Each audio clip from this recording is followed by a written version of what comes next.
Let's go.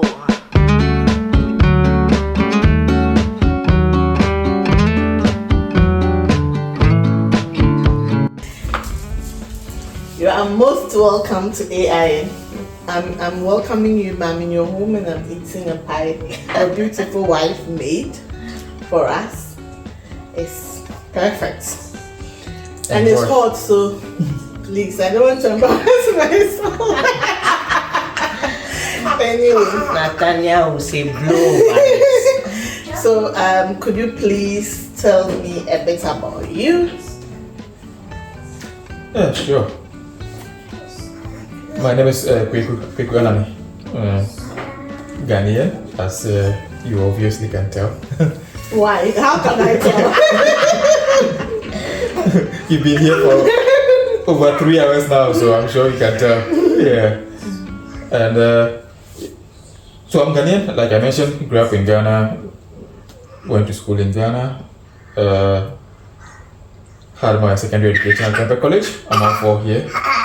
And then continued at Ghan University, where we both actually read pharmacy, and yeah. Oh, both of you read pharmacy? Yeah. And qualified as a pharmacist, 2012. Actually, I was the adjudged overall best candidate in the 2012 Ghana Pharmacy Professional qualifying exam. Yeah. So, humble brag. Yeah. It's not every day I get to mention it, so yeah.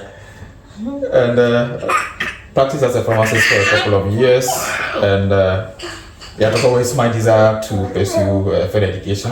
So when the opportunity to carry that out over here in the Netherlands happened, yeah, I took that on, and that's how come you find me here today. Could you also tell us a bit about yourself? Mary, Asantewaa, but not an Asante. Okay. And as he said, I'm also Ghanaian and completed Ghan University. Was a pharmacy student, graduated, became a pharmacist, practiced in hospital, community, and then moved on to work in the NGO field, which I've been doing to date. So, so you said you were a pharmacist. Your husband said he schooled in Ghana. And you also schooled in Ghana. So how did you come to the Netherlands? You want to tell us how your family is in the Netherlands? At least I've seen you, I've seen your wife, I've seen your kids, so... Yeah, so like I mentioned to you, I moved over here for further study. So when I was done with my study, that's another time, yeah, we were together during that period. And so after my study, we got married in Ghana. And I began work over here in the Netherlands. So for us, I started work. That's when we began making the arrangements, yeah, to relocate her also to join me over here. So that is her story of how she got here. Okay. And Why are you telling my story? actually, that's how my family is over here. So that's how you. Yeah. So she relocated here, and then yeah. In the last how many years? I don't know, almost 5 years. Yeah. We've grown up. We've grown our family a bit. So that is the state of it, as you see. And the family is still growing. Let's see. So, you said you are from Ghana, so do you maintain connections home and to whom? Of course, yeah, like I'm Ghanaian. You can't take that away. Okay. Regardless of how long I stay here, I am still Ghanaian. I still follow the news in Ghana. I listen to Ghanaian radio. Yeah, and I always try to maintain my connections with my old friends.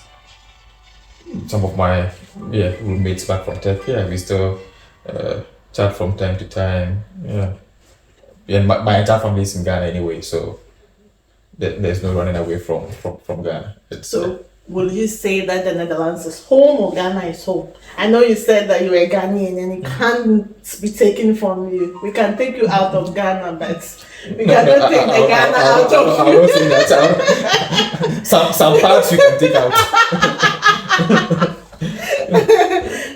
So it's a home. Yeah, I've been living here, a bit now. So Netherlands, of course, is home, right? I spend majority of my time here, so it has to be home. You have to make it Yeah, home. you have to make it home. There's no two ways about it. You have to find things to enjoy, find things to do. Yeah. So over here also I've built some connections, have some friends. Yeah, try to make the best of it.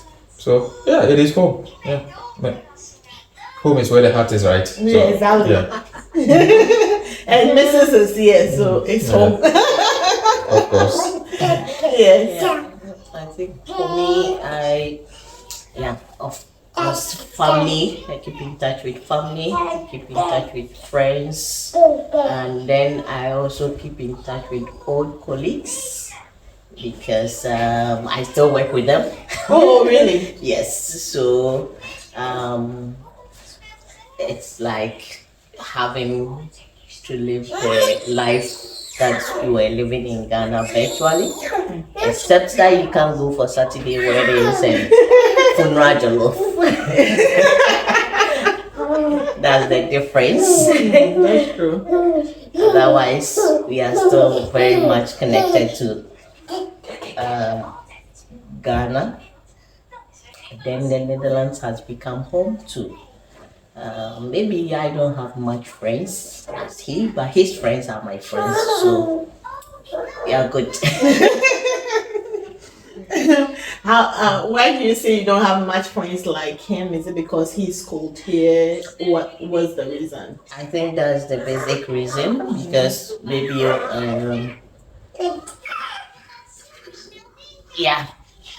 he has the connection with the people from the school that he attended, and relationships have grown out of it, like strong friendships have grown out of it, and some of them too have made families as us, and then we have become like family friends.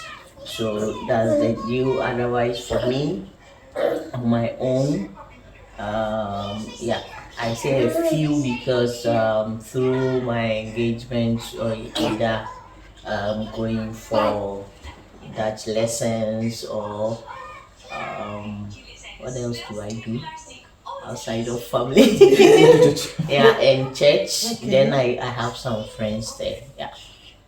So which church do you go to? I'm just curious. If you care to share. Yeah. I think the name is Destiny Chapel International Church. Is it in Breda? Or It's in somewhere Breda else? here. Okay. It's in So, Breda. talking But about- they've got a branch in Tilburg. Okay. Yeah.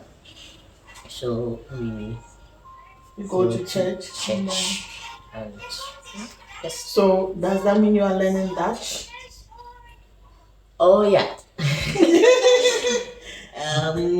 We have been established here as a family, and you need to learn the language. I think it's important, especially for the kids.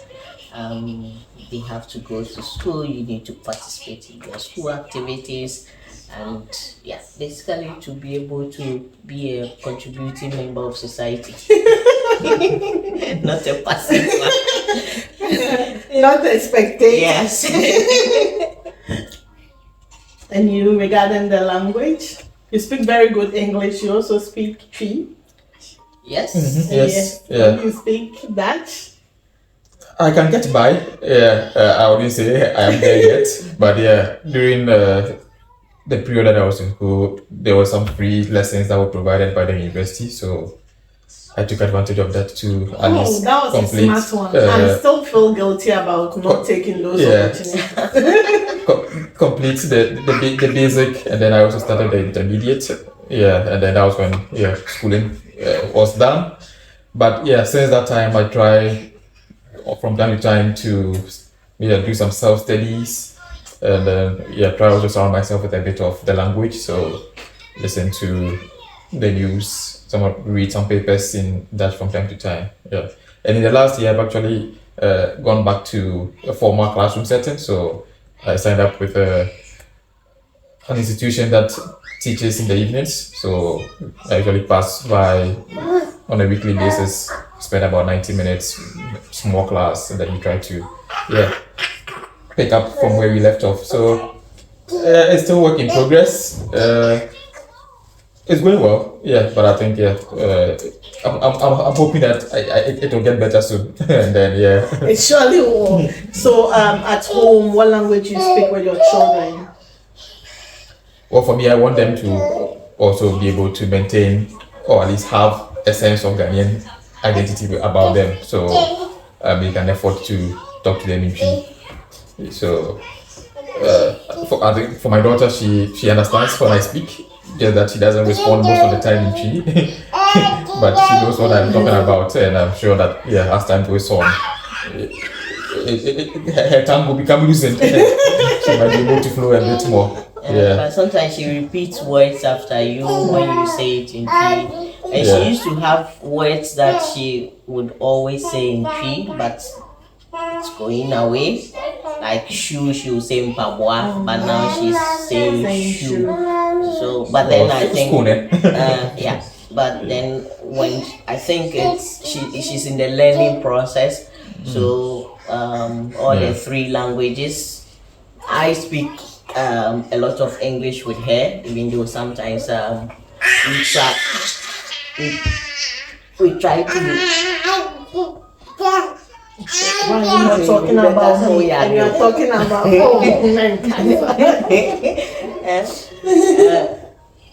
she tries to we try to do the one language per parent approach. So I was to speak English with her, and Kwaku will speak Twi, and we try as much as possible. Just that maybe we are not so disciplined.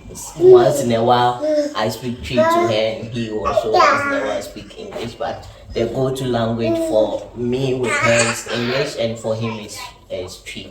And then we also read books to her in English and Dutch. So that's also something for her. So she gets to hear all three. She's learning the Dutch from the daycare. They go to daycare? Yes. He goes to daycare too? Yes, that's both of them. Yeah. Okay. That's the price to pay for being in a foreign land with no aunties and grandmoms and extra hands. And we have to work as well, right? Both of us work. So. But they don't go every day. It's just 3 times in a week. Yeah. Okay. And the rest of the week they are with us. So daycare is very expensive. Oh, tell me about it. So when you said they go to daycare, I'm like, wow. It is. 3 days is still very expensive. It's only my last born who goes to daycare. Yeah. I'm like, I don't know if I'm working to pay daycare or.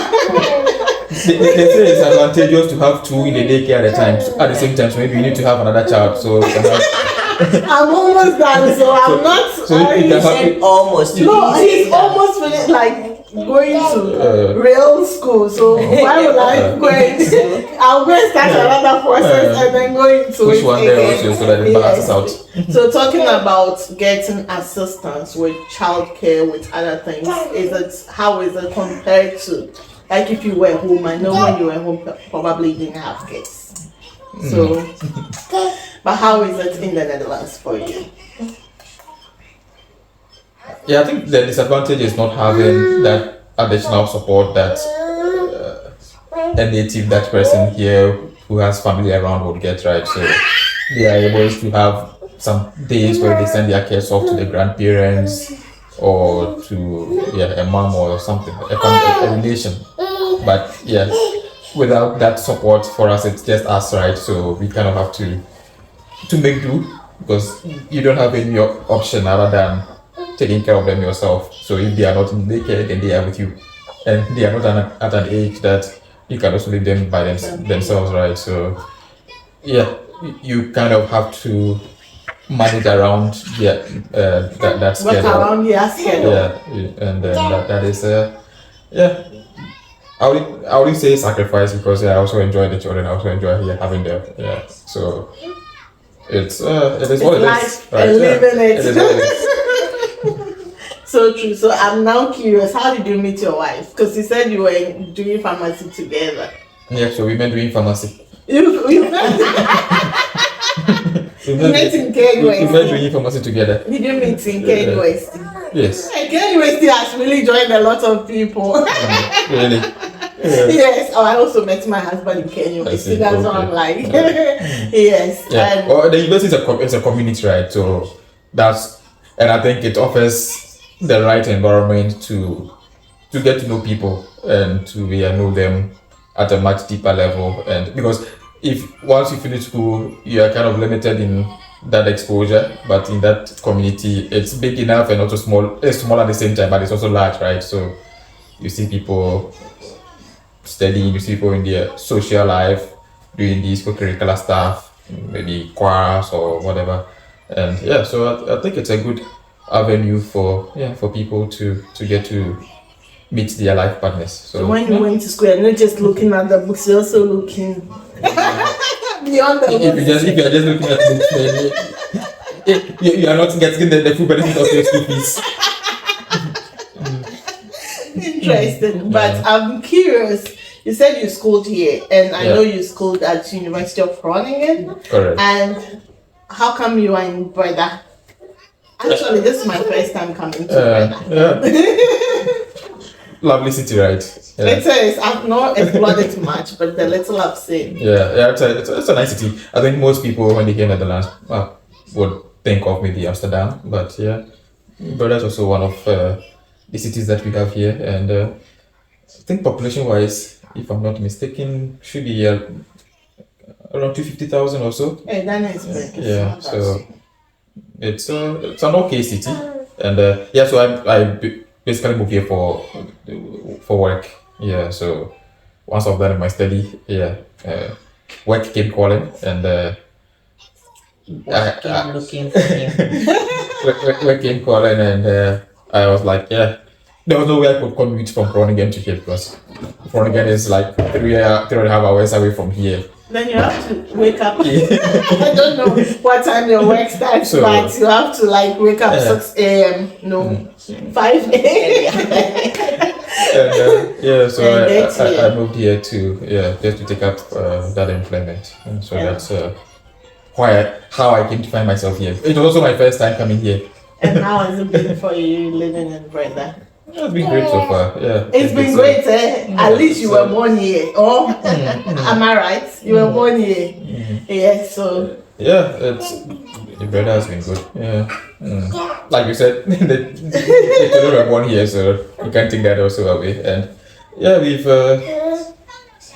managed to, like I mentioned, establish some connections. So with the church, with a few work colleagues, some other people that you meet from time to time.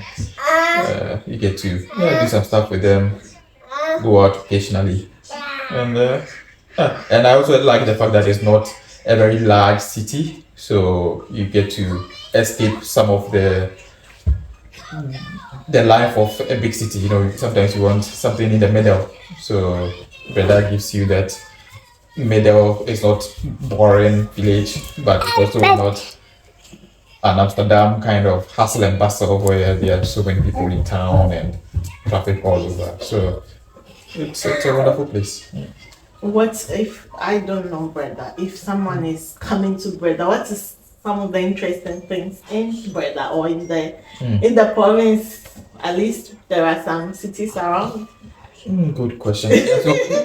Breda. So we lie in in North Brabant. So that's the province, North Brabant. And aside Breda, there's also a few cities close by. So there's Tilburg, there's Den Bosch, and even Nijmegen. So yeah, it has very large or medium-sized modern cities close by. And in the city of Breda itself, There's a large nature park, so persons will enjoy hiking. We have the Maspos Forest where people sometimes go running or hiking or even biking. And we also have the canals. So the canals are everywhere, right? And people would occasionally get a boat and then get onto the canals and then enjoy. And then there's also these indoor activities. So you can also have fun with indoor entertainment centers. So some of the malls, not very big malls, but you have these places where you can engage in like bowling or laser tag or those kind of activities. Yeah, places for the kids. Yeah, and then lots of cinemas, restaurants. So it's an engaging city. Yeah. But when you first heard of Breda, what came to mind? Nothing. I didn't have any expectations. Oh, okay. So I just moved. Yeah. Okay. And then move and then figure it out.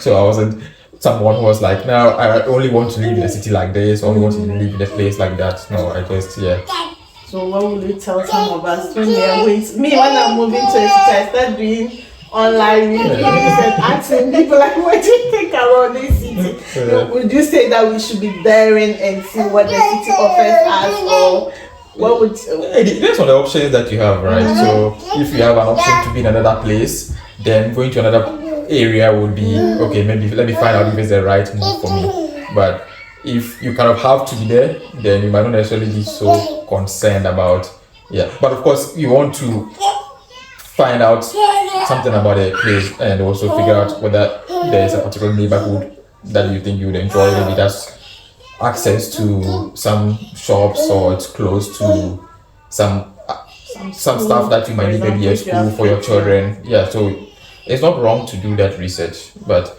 I think in the Netherlands all cities are in good condition. There's no bad city. So okay. I think for me, coming to meet him here, I just looked it up and looked at the distance from other major cities. So then Rotterdam is very close, some few minutes, and then you also get to Den Haag. And then Amsterdam is about 1.5 hours away. And if you are coming from Ghana and you hear 1.5 hours travel, it's like, whoo, it's easy.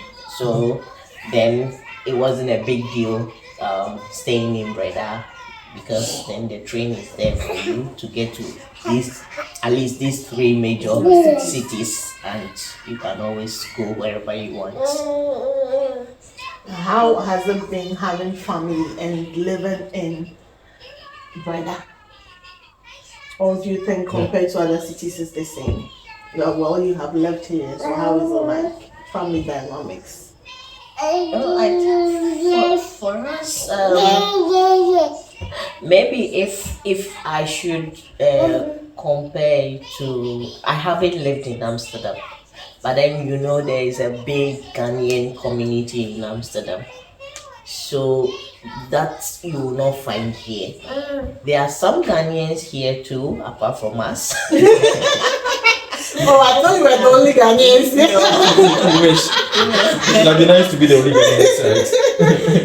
Unfortunately, they are not. They are quite a number, surprisingly. But there's a lot of Ghanaians in Amsterdam and maybe Den Haag and also Rotterdam. So what I see as a difference having us live here is you don't have that. Amsterdam, sometimes you go to a place and the amount of tree and Ghanaian languages you hear. I was in Bama the other day. I was hearing tree. I was like, then you feel like you are home. Yeah, you will not get that in Breda. Yes, you won't. That's why I want you to come and speak tree to me. So that's like the difference, and for us as a family, then we have to be together as a family, and then we are sort of, I would say, on your own, But then if you really want that Ghanaian community, apart from the few who are also our friends here living here, then you have to make the travel. Or sometimes you get friends also coming from Amsterdam and they get those places to also visit. Okay.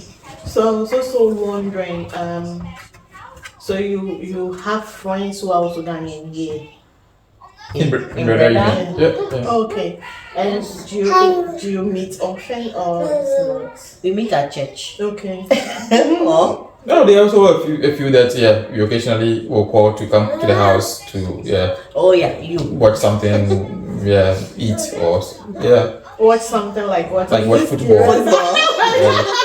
I think I could guess. Watch a game or just have a drink or eat food.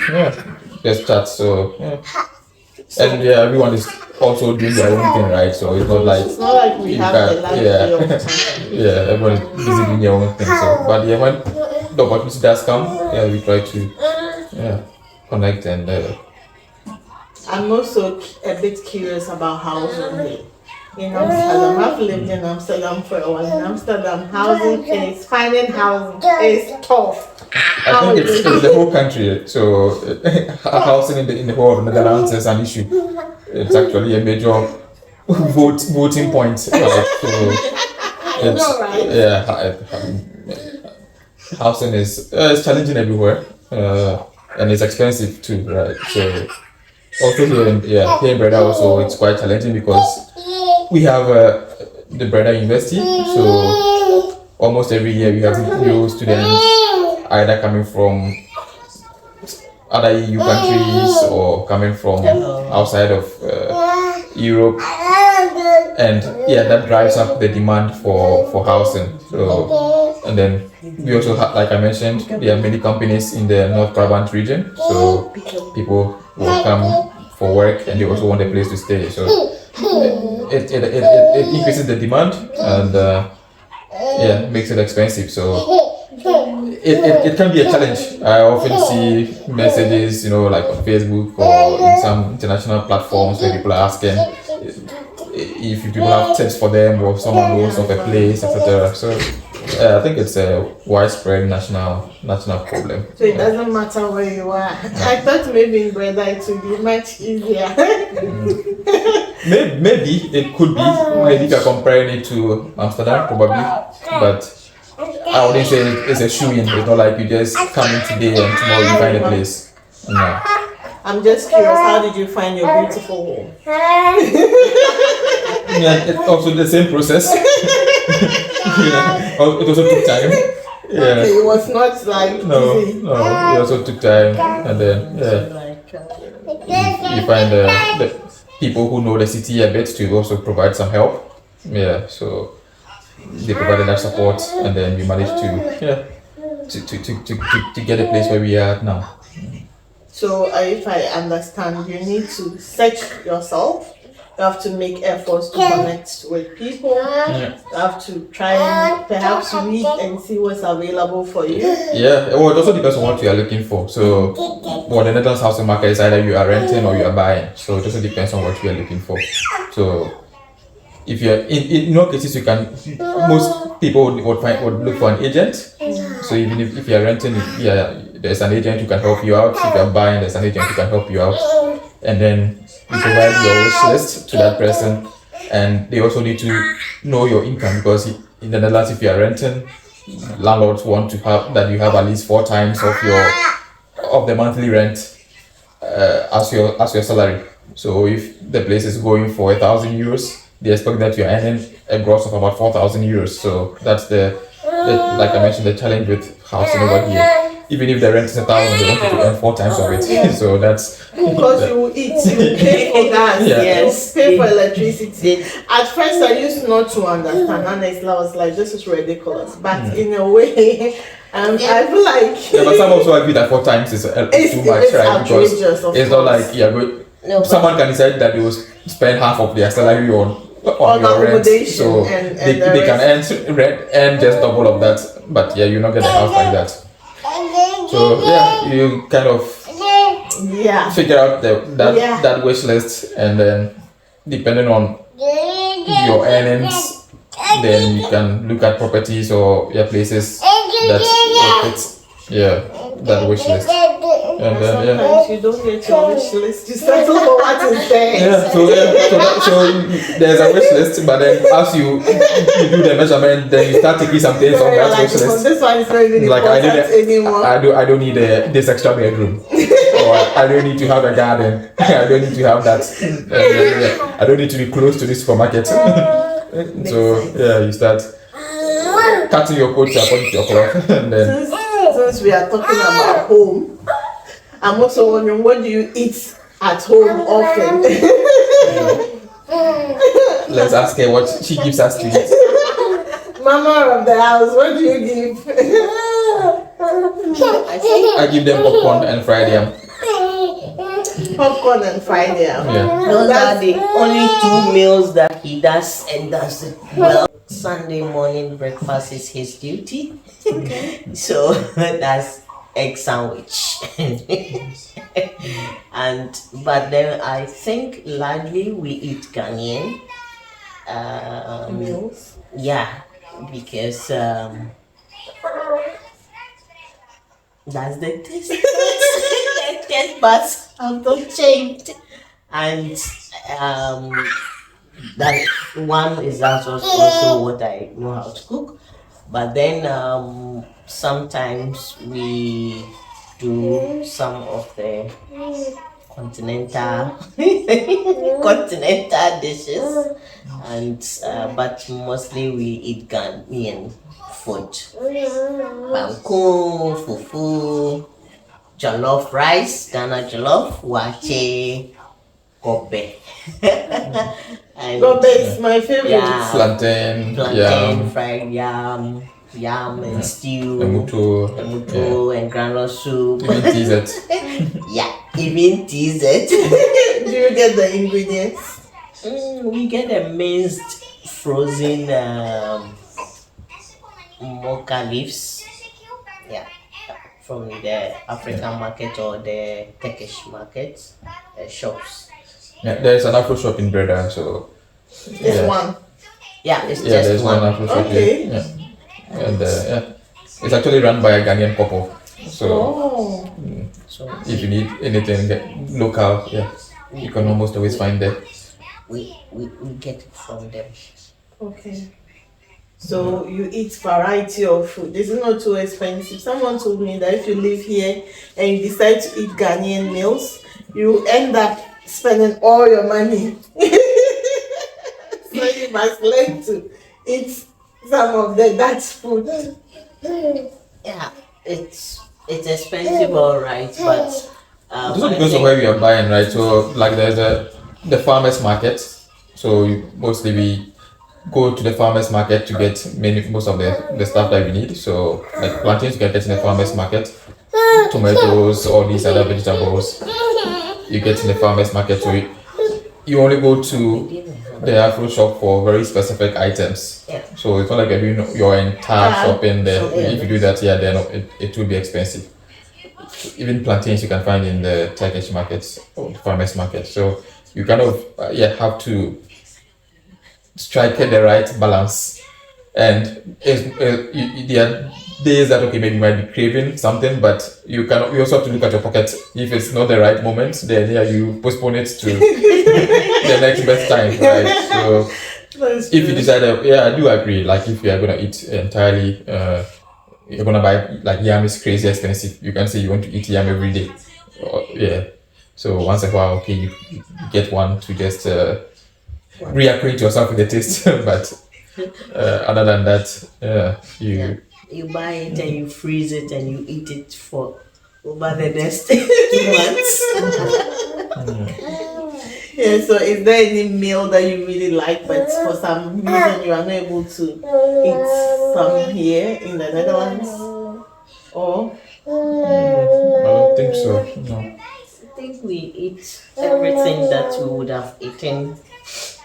But Sorry. I think the only thing that sometimes you want to is, like in the morning, one Saturday you want some Hausa cocoa or some kose, something that you just walk down your street and get. Street watching or street kinky. You know, some kinky that you just want some after church, you want some kinky and pepper to, you know.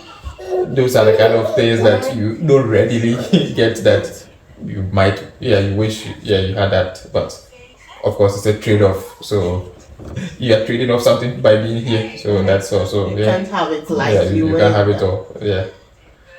Maybe those in Amsterdam can have it all because there it's easy to. Yeah, depends on which part of Amsterdam. Easy to. Yes, but you can get the Hausa cocoa slab. I'm not sure if you. Well, I don't know if there is someone who sells Hausa cocoa on the street. Maybe it's a good business opportunity. But I know someone who sells wache and cake on the streets.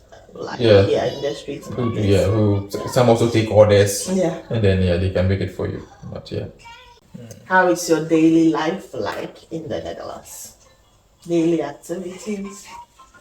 Yeah, I think life here, I think it's pretty much routine, right? So the Dutch are famous for planning. So many have their lives planned up to the next 6 months. So in a way, it's also a bit similar. Like there's a routine of getting the kids ready in the morning to go to the daycare, and then prepare yourself also to work. So do your work, and in the evening have a meal, your supper. And then sometimes you do a little reading or you do watch a little TV. Just as a family get together and have a conversation, laugh a bit, and then the day is over, you go to bed. That's pretty much what happens in the weekdays, right? The weekends, you might try to make it a bit more lively. So either you're doing some shopping or visiting someone. If it doesn't happen always, but occasionally want to visit someone, or you just want to have take the kids out. Just take the children maybe to a park, or just get them to play, or by yourself with the family. You can also visit some another city just to walk around a bit and just get yourself out of the house. And then also try to keep in touch with family back home. So try to chat with friends, family, and then that sums it up pretty much. The week is over. Talking about planning in the Netherlands, so that's it's very interesting for me. I was going. I just want to follow up and ask, how is it for you? Like, is it something that you were shocked about when you asked? For me, like I had a colleague I once asked, like, we're going for dinner, and she's like, she planned it and was looking into her agenda, and I'm like, she was moving a room. I'm like, well, like June, and she opened up to September, and I'm like, she's busy for the next 3 months. So how is it like for you? I think that's the culture, right? So that's what they grew up with. So we can't fault them too much over it. Of course. And but coming from Ghana, we are a bit more spontaneous. So we can just decide to do something on the spur of the moment, or you can visit someone. Just have a feeling like, I just want to go see this person. You end up on his front door in the next 30 minutes. And of course, you need to come. That will not be taken too kindly here. I would say they are the positives. So if you have a plan, then you know what you want to do. It gives you the time to prepare for that activity that you have planned for. But of course, there's also the opposite side where it takes away that spontaneity in daily living. You kind of want to sometimes be able to do things on the spur of the moment and not have to be so rigid at all times. The fact that you can agree to an outing, you can say yes to an engagement because your agenda is full. So it has its pluses, but to each their own. But what works for you best? Do you want to plan things like a year long, And then you know that from January to December, like we've entered January to December, these are my activities for you. Also that'll be too impossible to do. Why? Things change. You might have planned something. If it's a holiday that you have planned, that you have booked and you have paid for, okay, that one you have to do it. But if I tell myself, okay, next week I want to go to this city, for example, and then the next week comes, I'm not feeling it. I'm not forced to go because I have it in my calendar that I'm going. So yeah, it depends on the activity. But yeah, if it has to do with some formal engagements or some business or business activity that you need to do, or to visit, or you have an engagement, let's say with the municipality or something, that one you have planned for it, that okay, so the agenda is there, that helps. So in that sense, it's a plus. But if it comes to your own personal, things that you're doing for fun, then you want to have a bit flexibility. And how is your planning like? Do you plan things way ahead? Or you're also spontaneous? There are some basic things that goes into a plan, like if you have certain appointments and you like if you have decided earlier also to meet somebody, those are all things that are in your plan. But I don't have like a plan that looks like I'll be here within the next week. No, it doesn't. And even if I make plans with you, I'm obviously not going to pull out a calendar and put it in. I'm just going to keep it in mind that I have to meet Amy, but not necessarily having that calendar straight plan. No, I don't do that. Yeah. So I would want to soon end, but I want to ask you, are there some things that you've learned from Dutch culture that seem different from what you had in Ghana, and you are really like including in your family plan, like family activities or family daily life or something? Tough question. Go first. It's tough. Oh, but you've lived in Netherlands for a while. Maybe you've seen something that's nice. Maybe eating bread in the afternoon seems nice because, I mean, you don't have to get up and cook bamboo or rice or something. Yeah, that one is for those who are growing up here, but we just talked about the planning, right? It's something that we can learn from and also try to inculcate, but not necessarily in the strict sense as the Dutch people do. I think it's one thing that's good. And apart from that, what else? But I think and the fact that they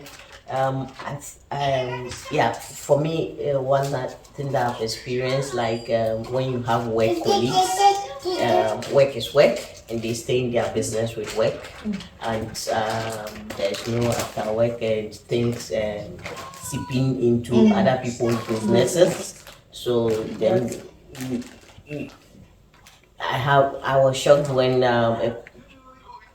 colleagues of mine, they have been working together for the past 17 years.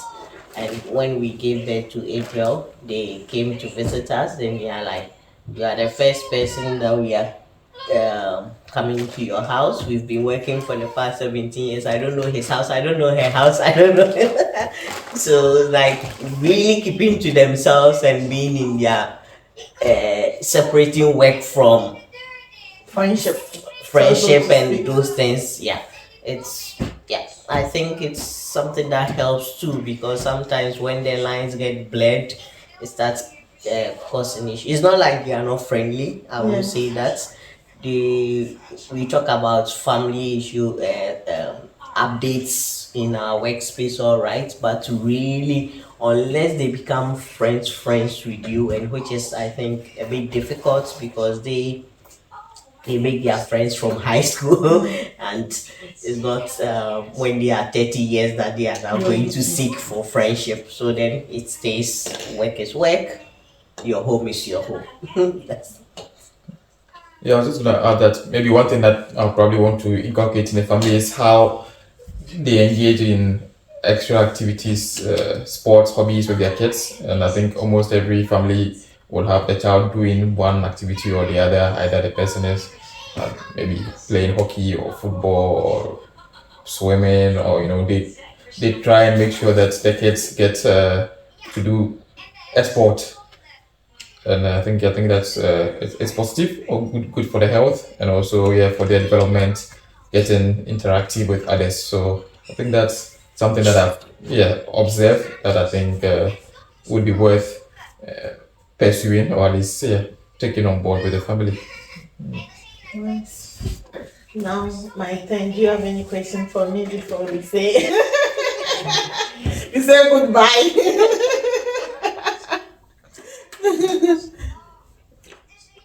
No. Questions for Amy. Dr. Amy. Yes. It's okay if you don't have one. Anyway, well, I have a question. So, from your conversations with other families, with other persons, is there a common theme that cuts across from your conversations? A common. Could be I any think topic, one thing something that I have realized that most families talk about my interactions as well. Like most people talk about how to manage childcare, child responsibilities, and your own work and all those things. You're not getting adequate support. Another thing that has come up a lot is language. Yeah. So those are things that I've seen coming up more often. I think that makes sense. Yeah, especially for immigrants. That is. Those are the main challenges. They are the main headaches. So it does make sense. But hopefully there will be the right supports to be able to surmount these challenges. So thank you so much, Mr. and Mrs. Thank you for too your time and everything. For coming. It's been lovely seeing you and having this chat with you. So thank you so much. You are welcome. Bye. Bye. See you in the next video, and please do subscribe.